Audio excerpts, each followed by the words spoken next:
सौम्या छोटे से गांव में अपनी माँ के साथ रहा करती थी। सौम्या के छोटे से झोपड़ी के बाहर ही बहुत बड़ी सब्जी मंडी लगा करती थी और सौम्या को भी ठेले पर से हरी भरी ताजी सब्जियां खरीद कर खाने की आदत थी। तभी एक दिन सौम्या ठेले पर सब्जियां खरीदते हुए, अरे काका, आपके ठेले पर तो सारी की सारी सब्जियां हरी भरी और ताजी हैं। और आपको एक बात बताऊं काका, जब तक आपके ठेले से मैं हरी भरी ताजी सब्जियों को छांट बीन कर मोल भाव करके खरीदती नहीं हूं ना, तब तक सब्जी खरीदने में मुझे मजा ही नहीं आता है।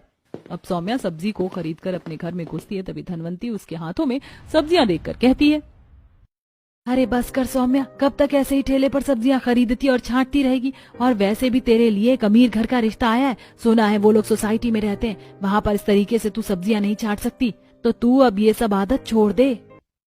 कोई बात नहीं माँ, मैं वहाँ पर भी कोई जुगाड़ कर ही लूंगी, आप चिंता मत करो। कभी कोई बात गौर से नहीं सुनती है, हर बात को मजाक में उड़ा देती है। अब गरीब धनवंती अपनी बेटी सौम्या की शादी सोसाइटी में रहने वाले एक अच्छे घर परिवार में करवा देती है। हाय दैया, पोता बहुत बड़ी ही सुंदर और खिली खिली से लग रही है, टमाटर के जैसे लाल लाल गाल और गोभी के जैसे खिले खिले बाल। आओ सौम्या बहू, घर के अंदर आओ। बड़ी ही तारीफों के साथ सौम्या का गृह प्रवेश होता है। अगले दिन सुबह सौम्या अपनी पहली रसोई का खाना बनाने के लिए रसोई में आती है, जहाँ कुछ सब्जियां रखी होती हैं जो कि पैकेट में पैक होती हैं। अरे ये कैसी सब्जी है? आज से पहले तो मैंने ऐसी सब्जियां कभी नहीं देखी। ऐसा लग रहा है सारी सब्जियां इस पैकेट के अंदर खुदकुशी करी बैठी हैं। ना ही सब्जियों में चमक है, ना सब्जियां ताजा हैं, कैसी मुरझाई हुई सब्जियां। इन्हें बनाना है या फेंकना है? तभी रसोई में सौम्या की देवरानी काजल आती है। क्या हुआ सौम्या, कुछ ज्यादा ही परेशान लग रही हो? कुछ नहीं जेठानी जी, बस मुझे पहले रसोई का खाना बनाना था, लेकिन कहीं पर भी फ्रेश सब्जियां नहीं दिख रही। तुम्हारा दिमाग खराब हो गया क्या सौम्या? तुम्हारे सामने तो इतनी सारी फ्रेश पैकेट की सब्जियां रखी हुई हैं जो मैंने कल ही ऑनलाइन मंगवाई हैं ब्लिंकिट से। हाँ, पर बनाने से पहले एक बार इन्हें गर्म पानी में नींबू डालकर वॉश कर लेना। पैकेट की सब्जियां है ना, तो वॉश करके ही बनाना चाहिए। यहीं पर आकर ही देखा है ऐसी सब्जियां तो जेठानी जी। हमारे यहाँ तो अच्छी खासी ठेले पर सब्जियां मिलती हैं जो कि बहुत ताजी और फ्रेश होती हैं। उन्हें इस तरीके से नींबू या गर्म पानी में धोना नहीं पड़ता। ओ प्लीज सौम्या, मैं जानती हूँ कि तुम एक छोटे से गांव की सब्जी मंडी से उठकर इस सोसाइटी में आई हो, पर इसका ये मतलब नहीं कि वो गंवारपंथी तुम यहाँ भी करनी शुरू कर दो। इसलिए चुपचाप ये पैकेट वाली सब्जियां बनाना शुरू कर दो। अब सौम्या उन्हीं सब्जियों को पैकेट से निकालती है, उसको 2-3 बार गर्म पानी में धोती है और फिर बनाकर अपने पूरे ससुराल वालों को खिलाती है। अरे पोता बहू, ये कैसी सब्जी बना दी तूने? मैंने तो सुना था कि तू एक सब्जी मंडी के पास रहती है, इसलिए मुझे तो लगा था कि तू स्वादिष्ट सब्जियां बनाएगी खाने में, लेकिन तूने भी वही काम चलाऊ खाना बना दिया। इतनी भी बुरी नहीं है सब्जी माँ जी, ठीक तो है, ऐसे ही बनती है हर दिन हमारे घर में सब्जियां। अब सौम्या नई थी, इसलिए वो किसी से कुछ नहीं कहती है। ऐसे ही कई दिन गुजरते हैं और सौम्या को वो पैकेट की सब्जी खाना बिल्कुल भी पसंद नहीं आता। तभी एक दिन सौम्या बालकनी में खड़ी थी। अरे बाप रे, ये कहाँ शादी करवा दी मेरी माँ ने। दूर दूर तक यहाँ कोई नहीं दिखाई दे रहा है। ये कैसी सोसाइटी के लोग हैं? लगता है आसपास में कोई किसी से बात नहीं करता। जिसका दरवाजा देखो लगता है सदियों से बंद है, कभी खोलती ही नहीं है क्या? अरे यार, यहाँ कोई ठेले पर सब्जी बेचने के लिए आता ही नहीं है क्या?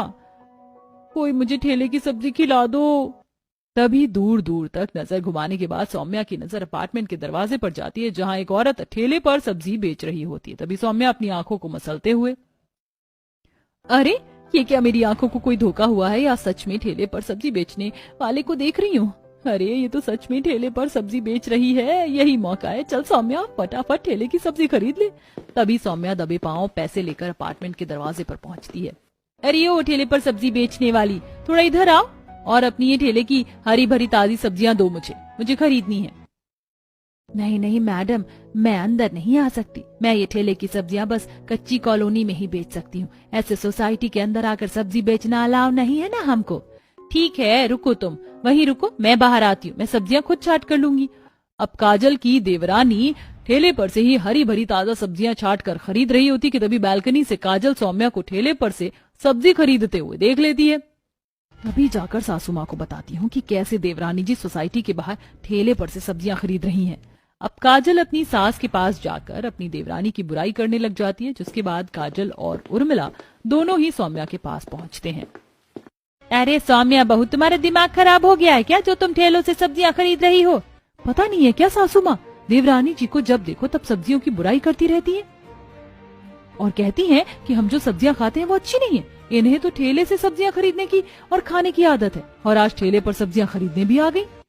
खबरदार बहू, अभी के अभी इन सब्जियों को यहीं छोड़ दो और तुम मेरी बात कान खोलकर सुन लो। आज के बाद मेरी बहू को ये ठेले की सब्जी देने की कोशिश भी मत करना, नहीं तो मुझसे बुरा कोई नहीं होगा। और बहू, तुम भी ऐसे ठेले से सब्जियां मत खरीदा करो, सोसाइटी में सब हमारे बारे में क्या सोचेंगे।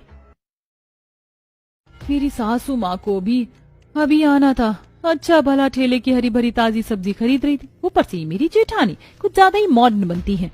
पक्का यही लेकर आई होंगी माँ जी को यहाँ।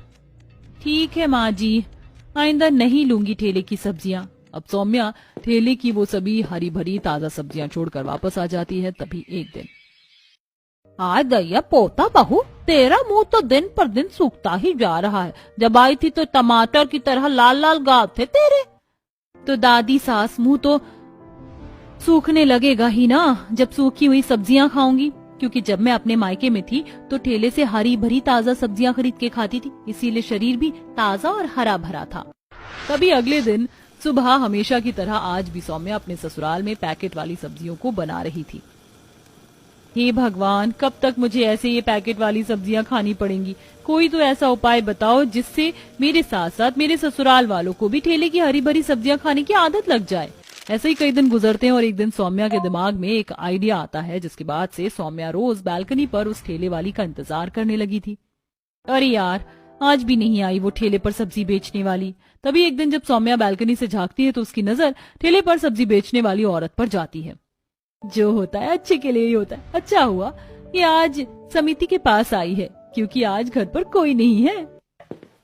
अब सौम्या ठेले वाली के पास आकर, मैडम आज आप फिर यहाँ आ गई, आप जाइए यहाँ से, मुझे आपको कोई सब्जी नहीं देनी।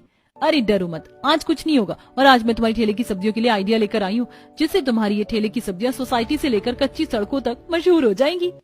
मतलब क्या है आपका मैडम? दरअसल एक वेबसाइट है ठेले वाली सब्जियां, जिस पर ताजा सब्जियां बहुत ही सस्ते दाम पर बिकती हैं और लोग बहुत ही खुशी से उन्हें खरीदते भी हैं। इस वेबसाइट पर मैं तुम्हारी ये ठेले की सब्जियां सप्लाई करूंगी, खुद पैकिंग करके। बस तुम्हें जब मैं बुलाऊं तुम अपनी सब्जियां लेकर यहाँ आ जाना। ठीक है मैडम जी, आप जब भी मुझे बुलाएंगी मैं आ जाऊंगी, और धन्यवाद जो आपने मेरे लिए इतना सोचा। अब सौम्या बहुत सारी सब्जी खरीद कर अपने घर ले आती और सभी सब्जियों को ऐसे पैकेट में पैक कर रही थी जिस पर लिखा था ठेले की सब्जियां। अरे ये क्या कर रही हो देवरानी जी, सब्जियों को ठेले पर बेचने जा रही हो क्या, जो इस तरह से सब्जियां फैला रखी है हॉल में? बोलो सौम्या, क्या कर रही हो तुम? और इस पैकेट पर ये क्या लिखा है? ठेले की सब्जियां? मम्मा जी, दरअसल मेरी एक जॉब लगी है जिसमें कंपनी वाले खुद मुझे ये बहुत सारी सब्जियां पैक करने के लिए दे जाते हैं, और वेबसाइट का नाम है ठेले की सब्जियां, इसलिए इस पैकेट पर भी लिखा है ठेले की सब्जियां। अब मैं इन सब्जियों को पैक करूंगी और वो आकर मुझे ये सब्जियां ले जाएंगे और अपनी वेबसाइट पर कस्टमर को बेचा करेंगे ऑनलाइन। अब सौम्या घर में जब कोई नहीं होता तो वो उस ठेले वाली से सब्जी खरीदती और पैक करके उन्हें फूड कंपनी में सप्लाई करती। तभी एक दिन उसके घर पर एक डिलीवरी वाला आता है। अरे ये क्या, ठेले की सब्जी का पैकेट वाला सब्जी मेरे घर पर? भैया आप गलत जगह आ गए हैं क्या? नहीं मैडम, यहीं का एड्रेस है और ये ठेले की सब्जी यहीं से मंगवाई गई है। हाँ सौम्या, ये सब्जी मैंने ही मंगाई थी। सोसाइटी के कई लोग ठेले वाली सब्जी की वेबसाइट से सब्जी मंगा रहे हैं, तो मैंने भी मंगा ली। अब सौम्या उन्हीं सब्जियों को बनाकर अपने ससुराल वालों को खिला रही होती है। वैसे माँ जी, आपने जिस वेबसाइट से ये सब्जियां मंगाई हैं, वो सब्जी आपको पता है कहाँ से है? हाँ, एक वेबसाइट है कोई ठेले वाली सब्जी करके। नहीं माँ जी, दरअसल ये उन्हीं ठेलों की सब्जियां हैं जिन ठेलों से आपने मुझे सब्जी लेने के लिए मना किया था, और मैं उन्हीं सब्जियों को ठेले से खरीदकर पैकिंग करके ठेले की सब्जी वेबसाइट पर सप्लाई करती थी।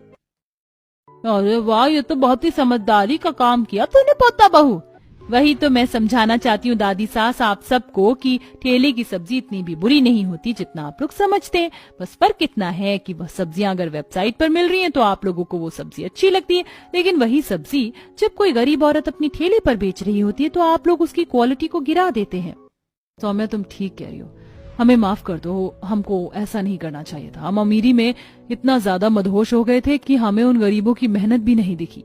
सौम्या के ये सब बताने के बाद अब उसके ससुराल वालों को ये पता चल चुका था कि हर चीज पैकेट और महंगी चीज अच्छी नहीं होती।